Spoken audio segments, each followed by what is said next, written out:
আজিকালি আমাৰ অসমত গড় আয়ুস কিমান মানুহৰ কোনে জানা?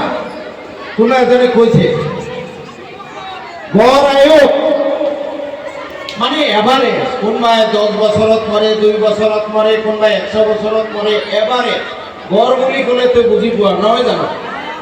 গড় বুলি ক'লে গড় আয়ুস অসমৰ এতিয়া 68। আমাৰ ইটালীৰ কিমান জানা নেকি? মোটামুটি 90 বছৰ আছিল। মই একজাক্ট ফিগাৰটো ক'ব নোৱাৰিম। 90 বছৰ। ভাৰতৰ মানুহে মোটামুটি 68 বছৰ জীয়াই থাকে। ইটালীৰ মানুহ মোটামুটি 90 বছৰ জীয়াই থাকে। তোমালোক যেতিয়া বৃদ্ধ হবা তেতিয়া তোমালোক প্ৰায় 100 বছৰ জীয়াই থাকিবা। বুজি পাইছানে? মনত ভালকে সোমাইছেনে অন্তৰত? কিমান বছৰ জীয়াই থাকিবা? মোটামুটি 100।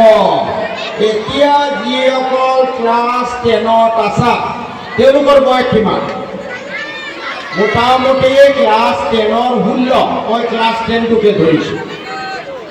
ক্লাছ 12 হলে 18 নহয় নিদিব লাগিব। পিছত দিব পাৰে, আগত দিব পাৰে। নাই এইটো দুখনীয়া এখনো দুখনীয়া কথা নহয়। মই আপোনালোকৰ মানুহ, মই একো বেয়া নাপাওঁ। কিন্তু আমাৰ ল'ৰা ছোৱালীক ডিচিপ্লিন দি থ'ব লাগিব। তাতে ভৱিষ্যতে কোনোবা এটা আলহী আহিলে দূৰৰ পৰা তেওঁৰ ওচৰত যাতে এইবোৰ দৃষ্টিগোচৰ নহয়। অকণমান এইবোৰ অলপ গুৰুত্ব দিব। তোমালোকে কি দিবা? মোটামুটি 100 আছে। 100ৰ পৰা 16 গ'লে কিমান থাকে?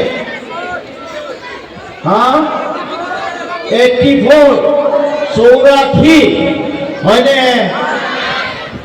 84 বছৰৰ পৰা আৰু 10টা বছৰ বাদ দিয়া কিমান থাকিলে? 74। অৰ্থাৎ বৰ্তমানলৈ যিমান দিন জীয়াই আছা তাৰ প্ৰায় কিমান গ'ল কোৱা? 5 16 গুণ 80, অলমষ্ট 5 টাইমছ। ভাবি চোৱাচোন, ক্লাছ 10ৰ ছাত্ৰ ছাত্ৰী এতিয়ালৈ যিমান দিন পাৰ হৈ গ'ল তাৰ প্ৰায় 5 গুণ সময় আগত আছে জীয়াই থাকিবা। কোনোবা ল'ৰা ছোৱালী অলপ সোনকালে মৰিব, কোনোবাই 150 বছৰ জীয়াই দিব, এইটো বেলেগ কথা। ক্লাছ 12ৰ কাৰণে বৰ্তমান 18। তোমালোকে আৰু জীয়াই থাকিবা প্ৰায় 82 বছৰ। 18 5 18 গুণ 90।